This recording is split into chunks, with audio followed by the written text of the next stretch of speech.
con muchas noticias. Colapsada la movilidad en el norte de Bogotá desde las 6 de la mañana por las protestas que siguen a esta hora de los recicladores. Nicolás Rodríguez, ¿dónde va la protesta y cuáles son las afectaciones a la movilidad de los bogotanos?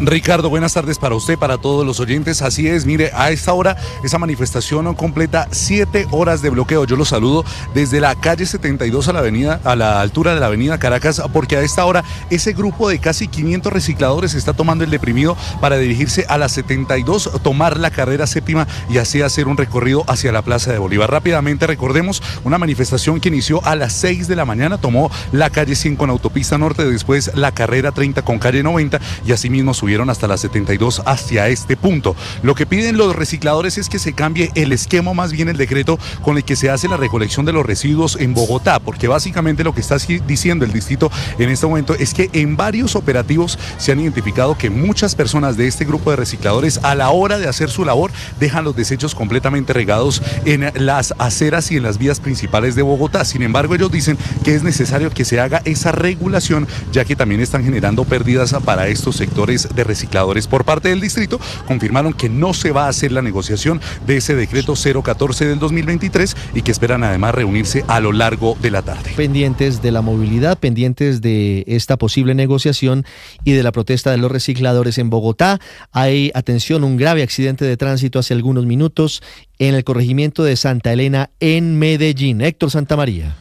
Pues Ricardo, Antioquia de nuevo es epicentro, un grave accidente de tránsito. Esta vez, por fortuna, se confirma que por ahora no hay fallecidos. Eso sí, el siniestro vial se dio en la vía que comunica el corregimiento de Santa Elena, sector Media Luna, donde según quedó registrado en videos ciudadanos, en una curva un bus de servicio público intermunicipal se quedó al parecer sin frenos y chocó la parte trasera del furgón que transportaba un toro, dejando a este último volcado.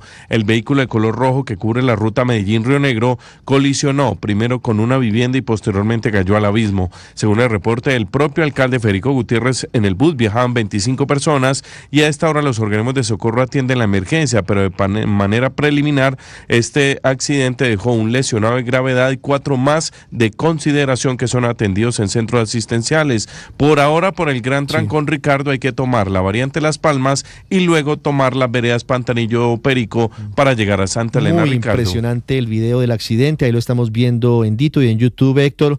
Y sobre el accidente de la semana pasada que dejó 17 jóvenes fallecidos, hay decisiones de la Superintendencia de Transporte. Sí, señor, en las últimas horas lo que se ha conocido, Ricardo, es que suspendió por 6 meses a la comercializadora Servisuper Limitada y al CDA, que les pidió el vehículo técnico-mecánica a este vehículo, debido a que incluso lo que se conoce, Ricardo, y lo preocupante es que el vehículo no cumplía ni siquiera con el 20% de los requisitos que se hacen en el chequeo del CDA. Por esa razón, incluso Alfredo Pineres, quien es el superintendente, dijo que casi que se trató de una situación compleja. Y nos encontramos con cosas terroríficas. Es por eso que la superintendencia ha abierto investigación.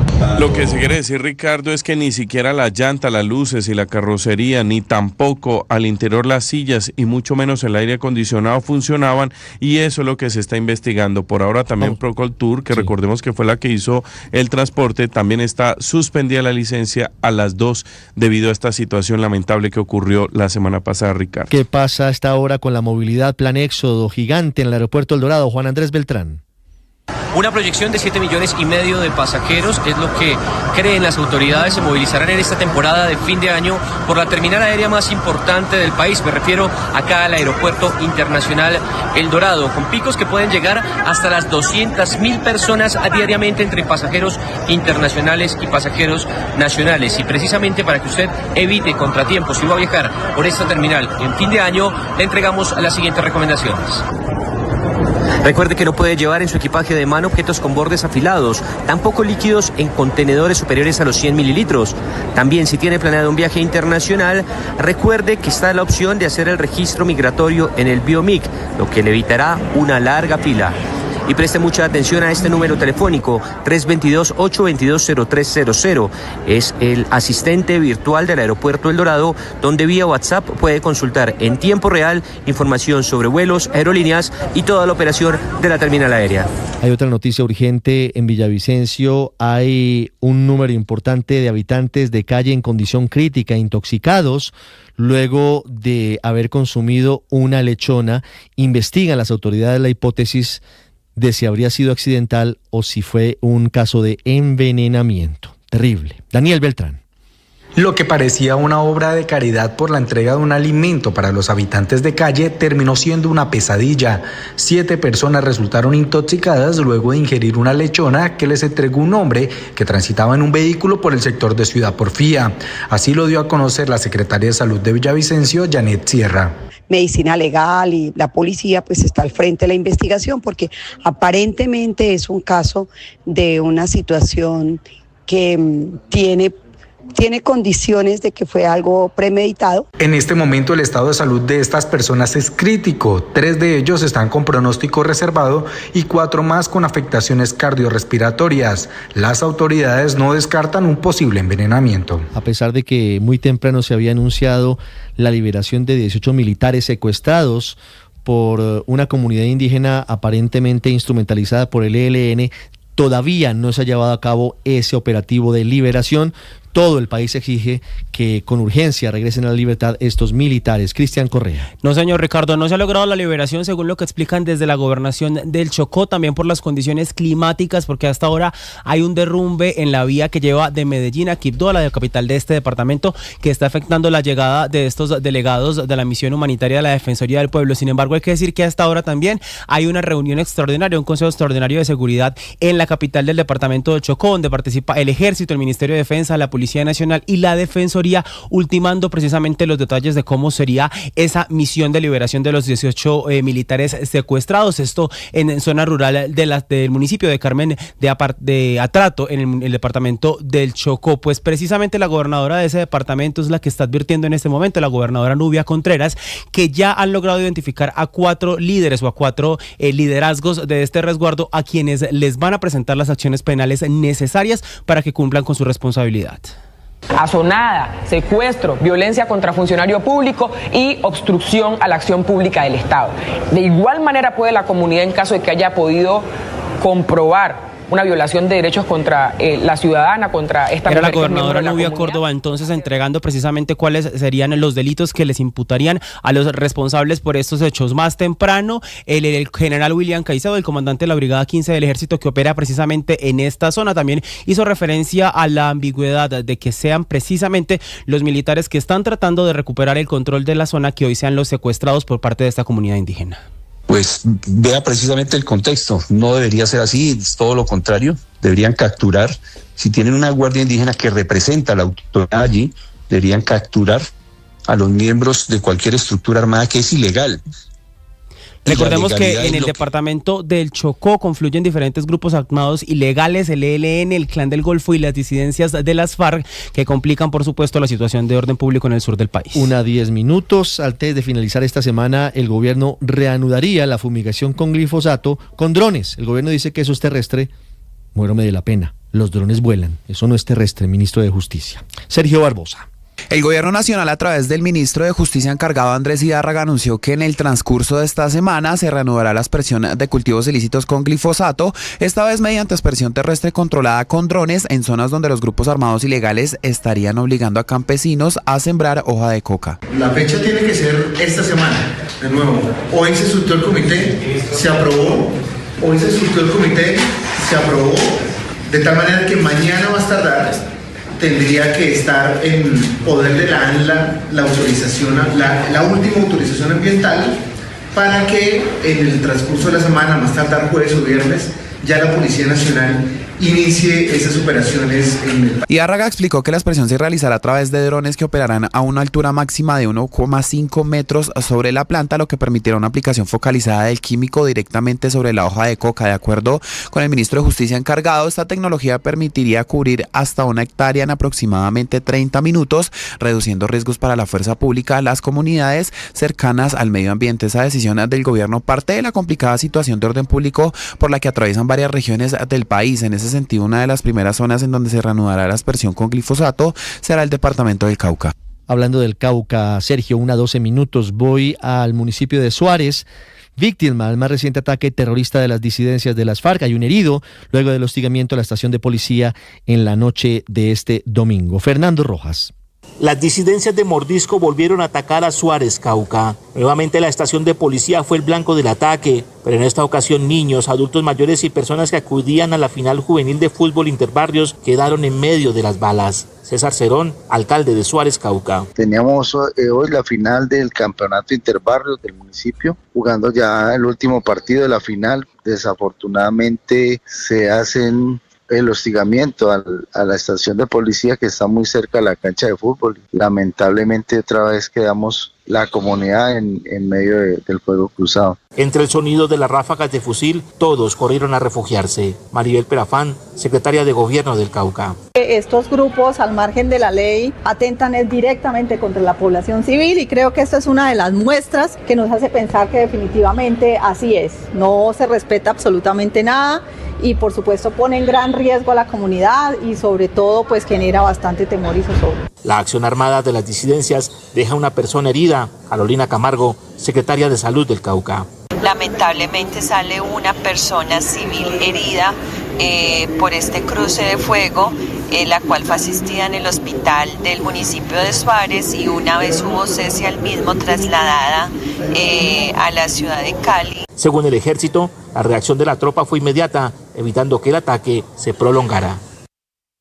Mucha atención, 1:13. Hay un larguísimo mensaje en redes sociales del presidente Gustavo Petro hablando sobre la emergencia económica, confirmando que en su concepto sí existen dadas las condiciones para decretar ese estado de excepción. Al final dice el presidente Petro que efectivamente viene en camino ese decreto y explica incluso los criterios que tendrá esa convocatoria. Caterina Ávila. Ricardo confirma la declaratoria de emergencia, pero además insiste en que va a afectar a los megarricos del país. El mandatario escribe, abro comillas, las condiciones de la emergencia por este hecho es evidente y si la Corte Constitucional decide derribar también el decreto, entonces la tasa de riesgo país será más grande y la insostenibilidad de la deuda se hará presente con una crisis económica grave. No es amenaza, sino simple economía de primer semestre. Agrega que el decreto de emergencia en materia tributaria se va a basar en los mismos criterios que las comisiones económicas del Congreso rechaza y cierra diciendo que los nuevos recursos solo deben salir de los megarricos que han sido los beneficiarios de la política económica y que es una devolución pequeña de los grandes beneficios obtenidos a la sociedad. 1:15, entonces confirma el presidente Gustavo Petro que sí, que viene en las próximas horas el decreto de emergencia económica. Muy controvertido porque la inmensa mayoría de sectores consideran que es inconstitucional. Cambiamos de tema, hablamos del aumento en los precios del diésel. Calladita la boca, desde el sábado estaba con 200 pesos más por galón. Los transportadores de carga, 200 pesos, ¿qué? ¿Perdón? 100. Hábleme, no me haga mímica. 100 pesos. 100 pesos. 100 pesos por galón. 100 pesos por galón, corrijo. Los transportadores de carga están molestos con este incremento. Salima Feris. Los transportadores de carga expresaron su inconformidad por el reciente aumento en el precio del diésel y aseguran que el gobierno reactivó los incrementos sin haber cerrado todos los compromisos acordados tras el paro camionero del año pasado. El sector pide que se convoquen mesas de trabajo para revisar la medida y explican que el ajuste de 100 pesos por galón se da en medio de una política de reducción gradual de subsidios, pero advierten que el impacto es directo sobre la operación del transporte de carga. Arnulfo Cuervo es el presidente de Fede Transcarga. El llamado sí sigue siendo nuevamente al gobierno, porque debemos de retomar estas mesas de diálogo, volvemos a hablar de la fórmula Colombia que habíamos pensado para los combustibles, y no de manera arbitraria empezar a incrementar el valor del precio del galón del diésel, tratar de equiparar a precios internacionales sin tener en cuenta lo que ya hemos manifestado, y eso sí en detrimento de los intereses de los camioneros, de las empresas de transporte y de todo el sector de transporte en Colombia. El gremio reiteró que mantiene el llamado al gobierno para retomar el diálogo y revisar los ajustes al precio del diésel. 1:16, hoy es un día de definiciones. Hoy Paloma Valencia y el Centro Democrático y Juan Carlos Pinzón y Oxígeno Verde deberán decidir, hasta hoy tienen plazo de decidir si van o no a la consulta que están convocando 6 precandidatos, le dicen ellos la gran consulta por Colombia en el mes de marzo. Hay algunas pistas que acaba de darle en entrevista exclusiva la senadora y candidata presidencial Paloma Valencia. Mateo, ¿qué dijo Paloma Valencia? Ricardo, hoy es un día de reuniones. Este lunes Juan Carlos Pinzón estuvo reunido en la mañana con los 6 precandidatos de la gran consulta por Colombia. Nos dicen que la reunión ya acabó, pero que Pinzón aún no ha tomado una decisión. La senadora Paloma Valencia también es otra de las opcionadas para hacer parte de esta coalición y en este momento está en reuniones con el partido. Estuvo presentando la lista a la Cámara por Bogotá del Centro Democrático acompañada de Gabriel Vallejo. Hubo intervención del expresidente Álvaro Uribe y lo que nos dice Paloma Valencia es que hay 2 opciones, o va a la consulta o va a la primera vuelta, y eso se va a definir antes de las 5 de la tarde. Esto fue lo que dijo. Senadora, ¿ya hay decisión de la consulta? Estamos en ello, tenemos reunión y con eso decidiremos. ¿Por dónde te inclinas más, va o no? Estamos viendo. Senadora, si no hay consulta, primera vuelta. Consulta, primera vuelta, esas son las opciones. Juan Carlos Pinzón debería ir a la consulta, senadora. Claro, todos, desde Fajardo hasta Velardo. Ricardo, estaremos entonces atentos a las decisiones que tomen Juan Carlos Pinzón y la candidata y senadora Paloma Valencia para ver si se unen a la gran consulta por Colombia. 1:18, el bloqueo a los barcos tanqueros petroleros venezolanos por parte de Estados Unidos ya está teniendo consecuencias en la economía global. Están disparados los precios del oro y de la plata. Desde Londres, Silvia Carrasco. Los futuros del oro superaron los $4.400 por onza por primera vez en la historia, marcando un nuevo máximo, mientras que la plata rompió los máximos anteriores para cotizar cerca de los $66 por onza, con un aumento de más de un 120% en lo que va del año. Medios especializados como el británico Financial Times señalan que la intensificación de las sanciones y las medidas de bloqueo de Estados Unidos contra el sector petrolero venezolano sería un detonante clave del aumento del interés por encontrar valores refugio ante el temor a una confrontación más amplia. A eso se añaden factores adicionales: los recientes ataques estadounidenses en Siria tras la baja de norteamericanos allí, junto con los persistentes riesgos en Oriente Medio. Reportan fuertes compras de oro por parte de los bancos centrales. Las fricciones comerciales previas entre Estados Unidos y China también impulsaron alzas violentas durante este año. La magnitud del alza en un solo año impresiona. El oro subió 2/3 de su valor solo en 2025. Los analistas advierten que este repunte subraya la ansiedad de los inversores ante los hechos críticos globales. 1:19 y más noticias del mundo que comienzan con un fuerte llamado de atención del Papa León XIV a la dirigencia de la Iglesia Católica. César Moreno. Buenas tardes. Empezamos en el Vaticano. Jalón de orejas del Papa León XIV a los miembros de la Iglesia. Los invitó a rechazar toda sed de dominación, sed de poder, retomando el llamado de su predecesor Francisco a una mayor humildad entre sus colaboradores. Hay que quitarse las máscaras y ayudar a los demás, no a la lógica del egoísmo y el individualismo. Y ahí llamó a los miembros de la curia a optar por la solidaridad recíproca, a la sencillez y a la humildad. Pero allí León XIV no paró y asegura en una carta que los abusos por parte del clero llenan de vergüenza y llaman a la humildad, y pidió mayor formación para los sacerdotes. León XIV también insta en este texto a los sacerdotes a huir de todo personalismo y de toda celebración de uno mismo a pesar de la exposición pública a la que a veces obliga el cargo. Y al respecto aconseja: la exposición mediática, el uso de las redes sociales y de todos los instrumentos disponibles hoy en día debe evaluarse siempre con sabiduría, tomando como paradigma del discernimiento, el del servicio a la evangelización. Y todo esto está permitido, pero no todo es conveniente, dijo el Papa León XIV. Cambiamos de tema, porque las fuerzas de defensa de Israel atacaron a 2 presuntos miembros del grupo terrorista Hezbollah en la aldea de Yater. Esto es en el sur del Líbano, causando al menos un muerto y un herido.